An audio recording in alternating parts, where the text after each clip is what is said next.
Welcome back, everybody. And right into a random encounter. Awesome. It's a great way to start off a part. Welcome back, everybody, to Final Fantasy IV. Last time, if people will remember, we just made our way through the sealed cave, got the final crystal, and now we're going to take it back to the Dwarf King to protect it. Because that makes sense, right? Except, thankfully, we've taken care of all the trapdoors, at least I'm assuming we did. So we don't have to worry about that, and it's just going to be such a smooth ride back out of the sealed cave.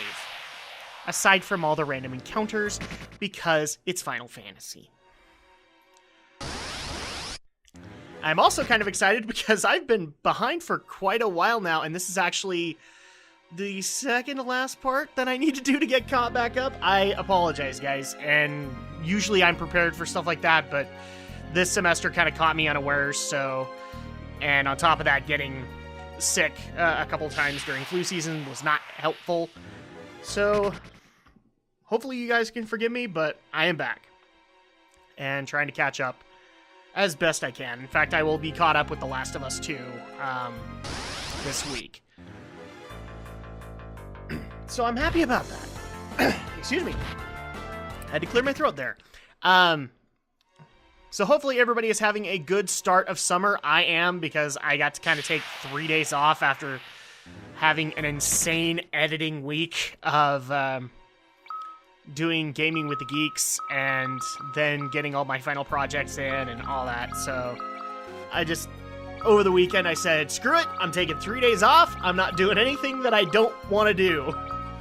And most of that was sleep. Because... when I was editing Gaming with the Geeks, I pretty much went round the clock nonstop. I think I got about 5-6 hours of sleep in between editing sessions, and I went right back to it. But thankfully, they are all up, and you guys can look at those at the list below, or on the playlist for it. Ooh, and also, what? Blue light, what? Kain. You belong to me, Kain. Bring me the crystal. Golbez! Kain? Get a hold of yourself! I'm... alright. I'm no longer under his control. Ugh! Lost the dark crystal. Kain! No! What? Kain! Now I can restore the Tower of Babel. At last I shall reach the moon. Kain, wake up! Please, Kain. With all the crystals in hand, the way to the moon will open. Stop!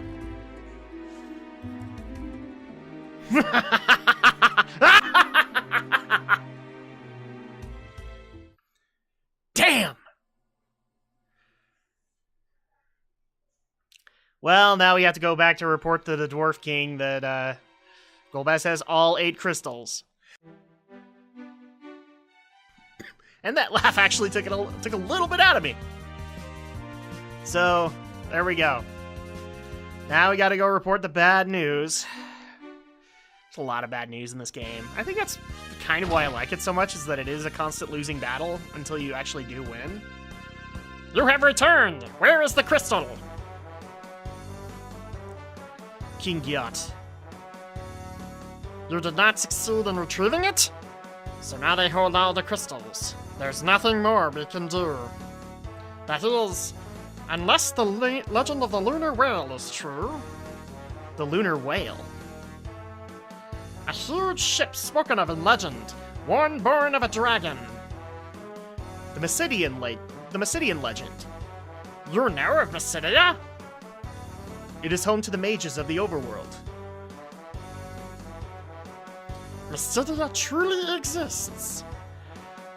Yes, I've met the Elder of Mysidia, who prays tirelessly in a tower. He prays, you say? Perhaps he prays for the Lunar Whale. You must hurry to Mysidia. But the exit is sealed. We can't get near the Tower of Babel either. Then dig your way out, duh!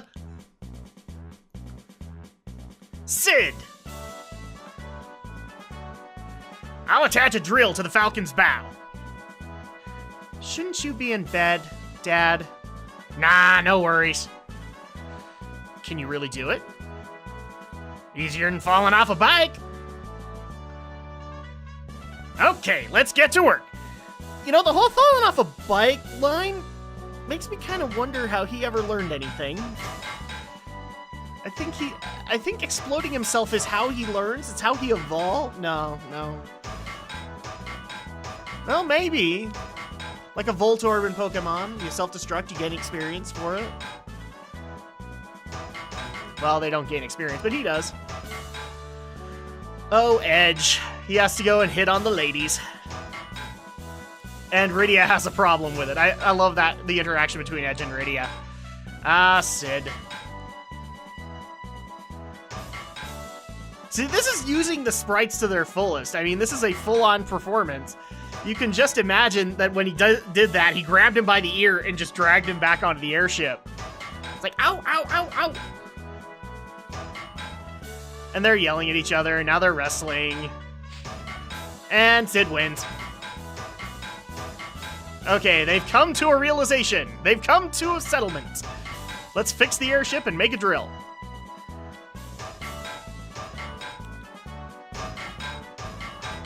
Now shooting the breeze with Cecil. Because that's how things work, right? Oh, no, he fell. It's alright, it's how he learns. Sid!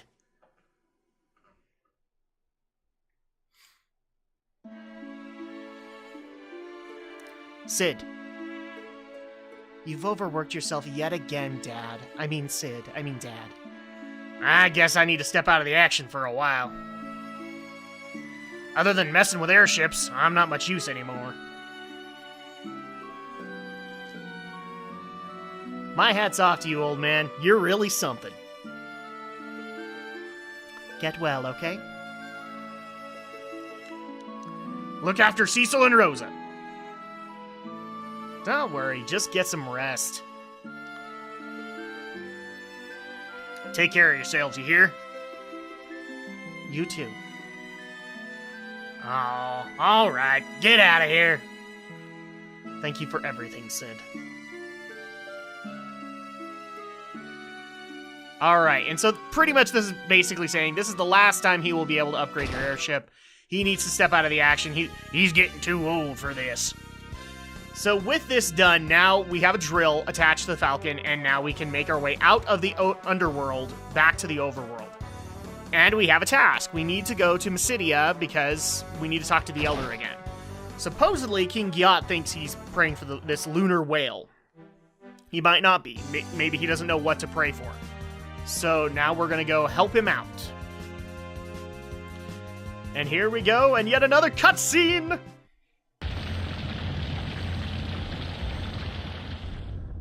Make sure to not take the left for Albuquerque. And for the people who got that reference, please stand on your head. Alright, we are back in the overworld. So, I believe we're probably going to head to Mysidia first, now that we know where Baron is. Or actually, no, we are going to take care of some side quests. So, one side quest became available. Now, this is actually the point where I flubbed, and I forgot to go get the frying pan from Yang's wife. But I did go and take care of one other task. Since we've been to the Feymarch, if people remember, we were told to go there. And by the former King of Baron. So, now we're going to find out why he wanted us to go there. Because he's dead. Why does the Feymarch matter to him? Good night. Always take advantage of the free inns. They don't go into your inventory for a cottage, and on top of that, they don't go into your gill.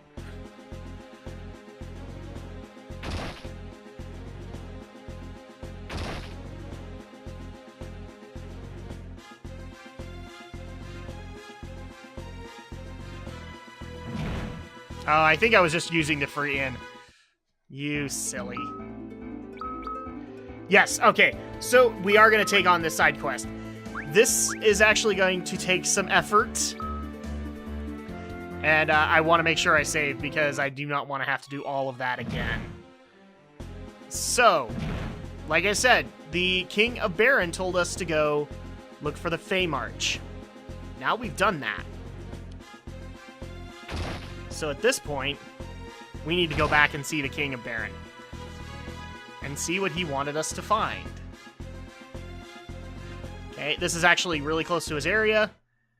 So you have returned.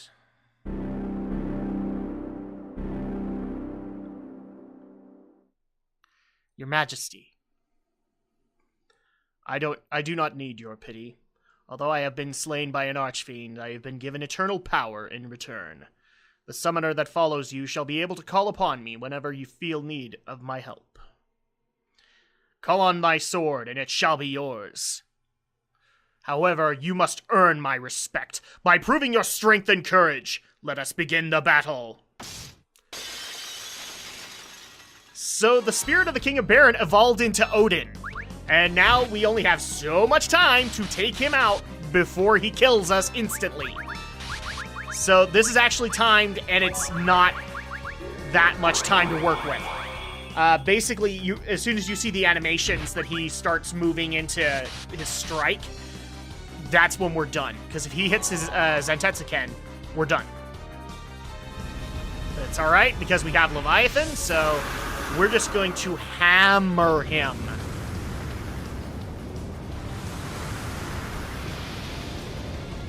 Boom. Feel the waters. Now, one of the things I don't like about the sprite of Odin is that all of the 3D incarnations got it right, is that his horse is supposed to have 6 legs. They don't do it here, I don't know why, but they got everything else right, because he actually has 2 summons. Somebody actually had to point that out to me. Oh, he's getting ready to strike. We have to take him down now. Yeah, he has the Zantetsuken, which is basically his one shot, one kill. But he also has Gungnir, which is if you use him in a boss fight, he will just throw a spear at them and it'll do for fairly good damage. Is this gonna be enough? Yes! Alright. You have grown strong. You must protect Baron with that strength. Nay, you must protect the world with it. I shall fight alongside you as Odin. Thank you, Your Majesty. Rydia has learned Anthony Hopkins. No, I'm sorry. Odin.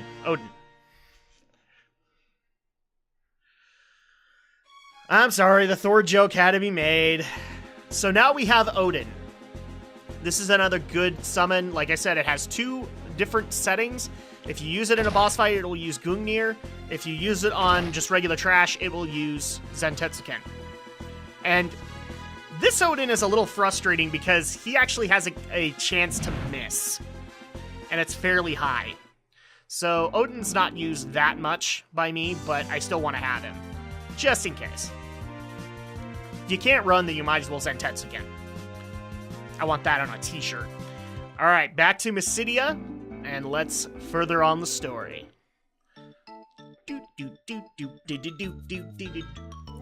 We knew you would return. Please join us at the Tower of Prayer. I have to remember his voice again, crap. One born of a dragon. Bearing darkness and light. Shall rise to the heavens. Over the still land. The moon's light eternal brings a promise to the planet with bounty and grace. I still like the prophecy. It's still cool.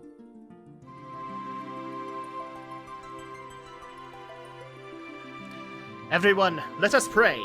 Now is the time to make the legend come true.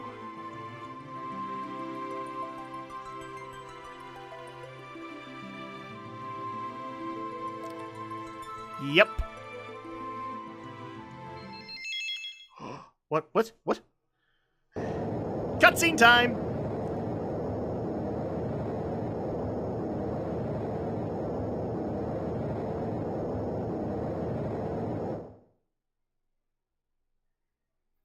Look! Our prayers have been answered!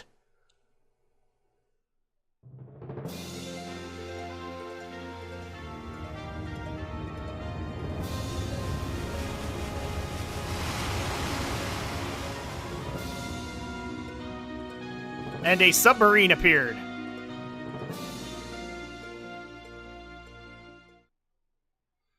There is no doubt. That is the glorious ship, the Lunar Whale. I don't really like the name. Can I just... No. Of course not. A strange voice addressed me during our prayers. You are to fly to the moon. Someone awaits you there. But how can we possibly get there?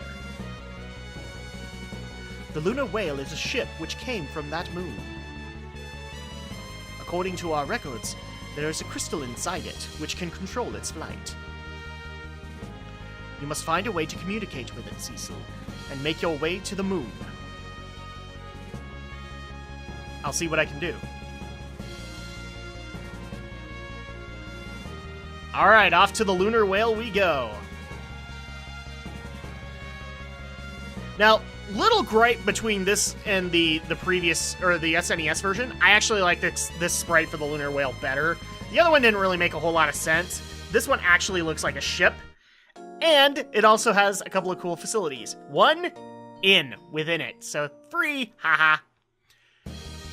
Then, also you can go down here for the Fat Chocobo for storage. And then if we touch this crystal here, it will actually fly us to the moon. It's like fantasy and sci-fi all mixed into one. It's so great. Alright, so we are now on the surface of the moon. And there really aren't too many places to go, but big shiny crystal palace probably tells us where we need to go. Now, also, we can't really land too many places with the Lunar Whale. It's huge, but this is probably as close as we can get, so...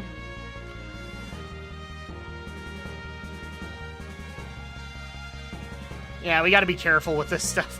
The Lunar Whale, if you press the wrong button at the wrong time, you're going to regret it. So now we need to make a long trek to the Palace of the Moon. I'm trying to remember if I actually did do a grinding break in between. I don't think I did, but just in case... Oh, yeah, maybe I did. Maybe I did level a little bit, just to even the ground a little bit. Because this is kind of the final map. This is where a lot of the tougher monsters of the map are, and there are actually some chests to find. So while we are making our way to the Palace of the Moon, one of the things I try to cover is obviously update on the games that I'm currently playing and let people know where I'm at, what I'm thinking of them. So this week, I've basically been playing a lot of catch-up editing-wise. So, and also, like I said, I took 3 whole days off, and I didn't really play much of anything because I didn't want to touch a controller. I just wanted to sit back, watch TV, or watch YouTube videos or whatever. That's what happens. Is like right after the semester, I just want to veg out. I don't want to have to think. Which is an oxymoron, because your brain is always thinking. So, I didn't get to too many games, but I have gotten to a few.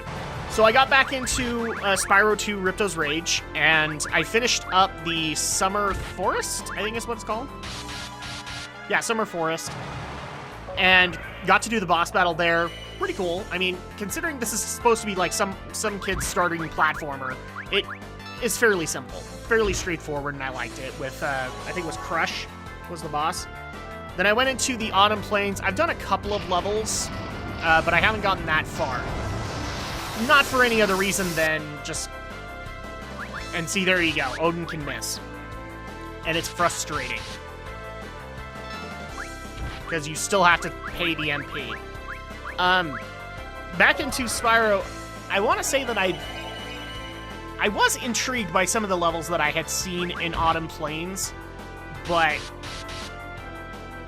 Spyro, at least in this game, has a very Mario-esque kind of story where you boot Ripto out of one castle and then he just goes to take over another one.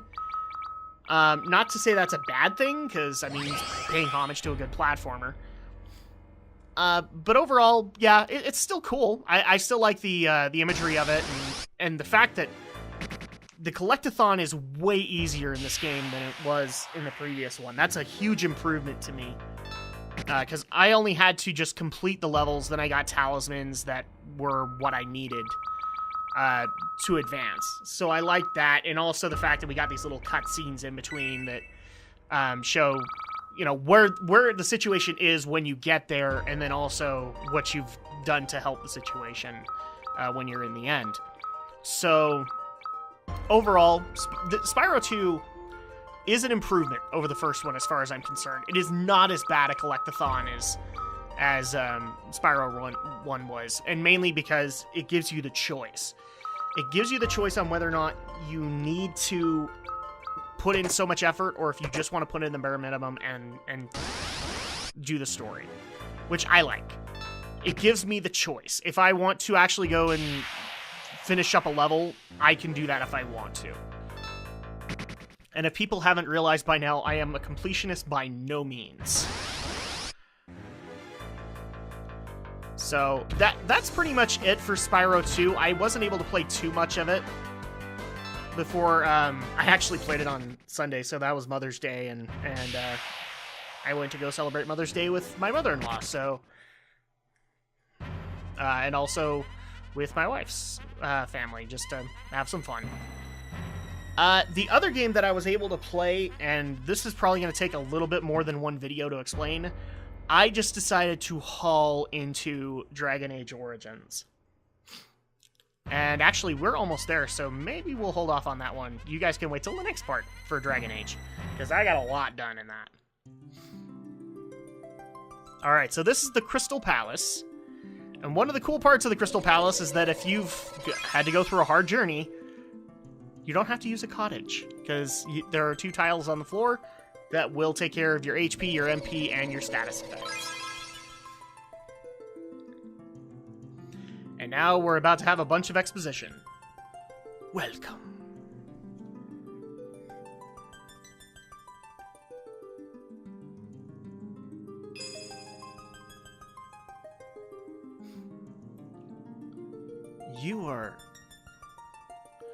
I am Vusoya. My duty is to protect the slumber of the Lunarians. The Lunarians. Many, many years ago, there was a small planet between the Red Planet and the Great Behemoth. It was on the verge of destruction, and the species of the planet escaped on a ship to the Blue Planet. However, the species was still evolving, so they created a moon where they could sleep. A long, long slumber. And you can't tell I'm channeling my Ian McKellen. And they are these Lunarians? Yes. However, there was one who refused to sleep. Instead, he wished to raise every living thing on the Blue Planet and create a new home there. How awful. I was able to seal him with my powers and force him to sleep. However, during his deep sleep, he channeled his evil to the corrupt ones on your planet, and now he uses them to gather the crystals. Then he must be the one behind Golbez's actions. But who is he? His name is Zemus. He is gathering the crystals, our energy source, to run the interdimensional elevator. It is located in the Giant of Babel, and with it, he'll destroy everything on your planet. No! However, many Lunarians feel we can come to an understanding with your people. We are merely sleeping and waiting for humans to reach our level of evolution. What about the lunar whale? That was built by my younger brother, Kluya, many years ago. He was always enamored with your planet. He used the lunar whale to travel to the blue planet. He is the one who created the Devil's Road and introduced airship technology to your people. And on the blue planet, Kluya fell in love and had children. You are one of his children. I am... Then the voice I heard on Mount Ordeals was... The voice came from the soul of Kluya, your father. I see it now. You resemble him when he was your age. That was the voice of my father. You have received power from Kluya to stop Xenus and his evil plan. You must do this for your planet, for all Lularians. You must hurry to the Tower of Babel in Eblan. The Tower of Babel? How will we get around its barrier? I should be able to enter. We cannot let the Giant of Babel reach the blue planet. I will join you on your journey. Lunarian Fusoya has joined the party. Well, that was a bit of exposition. How about we cut to next week and we can explain all this later?